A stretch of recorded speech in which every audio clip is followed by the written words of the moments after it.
बिस्मिल्लाहिर्रहमानिर्रहीम। अस्सलाम वालेकुम दोस्तों। तो आज की वीडियो में हम पाइप और ट्यूब में क्या फ़र्क होता है के टॉपिक पर एक्सप्लेन करने वाले हैं, जिसमें पाइप और ट्यूब में फ़र्क क्या होता है, पाइप किस मकसद के लिए इस्तेमाल किया जाता है और ट्यूब का यूज़ कहाँ होता है, के साथ साथ पाइप साइज़ के साथ ड्राइंग्स में अक्सर DN का लफ्ज़ इस्तेमाल किया जाता है। ये सारी चीज़ें हम इंशाल्लाह एक्सप्लेन करने वाले हैं।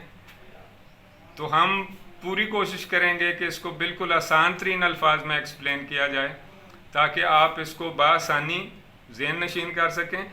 और आप भी कोशिश करना कि जैसे जैसे हम इसको एक्सप्लेन करते जाएं आप साथ साथ इसको ज़हन नशीन करते जाना और पिक करते जाना, ताकि नेक्स्ट किसी भी इंटरव्यू में, किसी भी टेक्निकल कंपटीशन में अगर पाइप और ट्यूब के मुतल्लिक़ कोई सवाल आपके सामने आ जाए तो आप उसका बआसानी और कॉन्फिडेंट होकर जवाब दे सकें। तो दोस्तों, टॉपिक एक्सप्लेन करने के साथ साथ आगे बढ़ते हैं।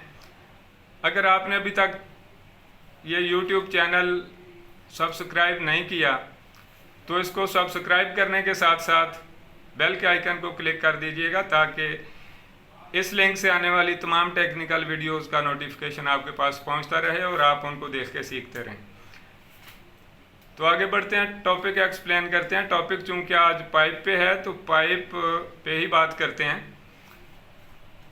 पाइप चौकोर भी होता है, लेकिन आम तौर पर बेलन नुमा गोल चीज़ जो अपने अंदर खला रखती हो उसके लिए पाइप का लफ्ज़ इस्तेमाल किया जाता है। रिपीट करते हैं, बेलन नुमा गोल चीज़ जो अपने अंदर खला रखती हो उसके लिए पाइप का लफ्ज़ इस्तेमाल किया जाता है। पाइप ट्रांसपोर्टेशन के काम में आता है क्योंकि इसके ज़रिए से हम लिक्विड गैसेस या स्टलरीज वगैरह को पंप के थ्रू या बाई ग्रेविटी एक जगह से दूसरी जगह बगैर किसी ज़िया के मुंतकिल करते हैं। ये मुंतकिल करने के काम आता है, तो इसलिए करके इसको ये समझा जाता है कि पाइप ट्रांसपोर्टेशन के काम में आता है। प्लेट से रोल करके जो पाइप बनाया जाता है जिसमें जोड़ आ जाता है, तो जोड़ वाले पाइप को हम सीम पाइप कहते हैं और जिस पाइप में जोड़ नहीं होता उसको हम सीमलेस पाइप कहते हैं। तो पाइप बनाने वाली इंडस्ट्रीज़ में ज़्यादातर ANSI American national standard institute का स्टैंडर्ड इस्तेमाल होता है, जिसमें नॉमिनल डाई के तौर पर DN का लफ्ज़ यूज़ किया जाता है।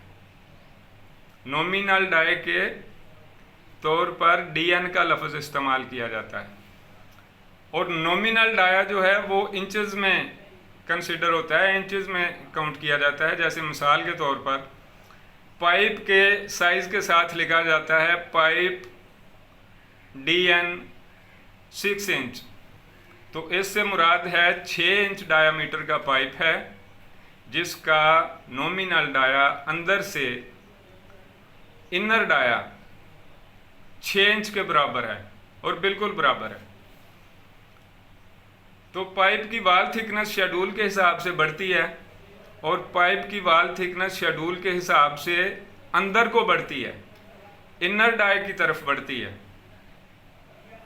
यहाँ मैं एक्सप्लेन करता चलूँ कि 12 इंच तक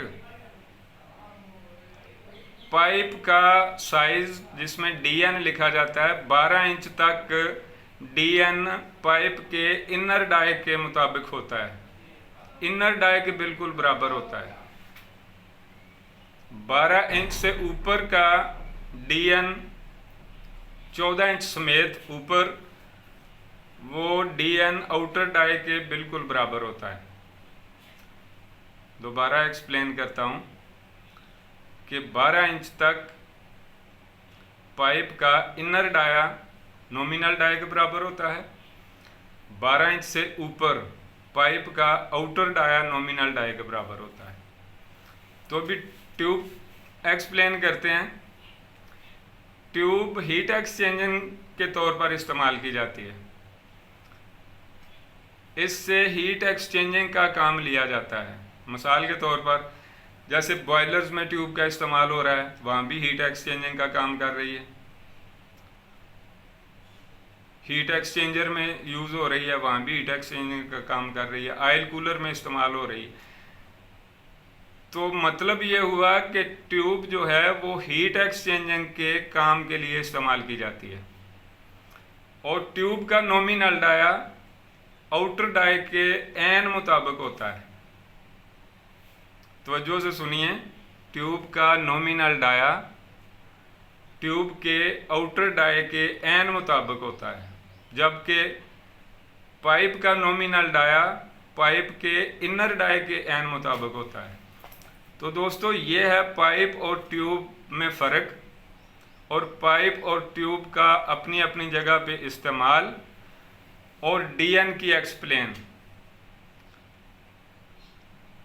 तो दोस्तों अगर वीडियो आपको अच्छी लगी हो तो इसको लाइक ज़रूर कर दीजिएगा। अगर किसी भी सवाल की आपको समझ नहीं आई, किसी पॉइंट की आपको समझ नहीं आई, तो आप बिल्कुल देर ना कीजिएगा, कमेंट कर दीजिए। हम इंशाल्लाह नेक्स्ट आने वाली वीडियो में आपको डिटेल के साथ एक्सप्लेन कर देंगे।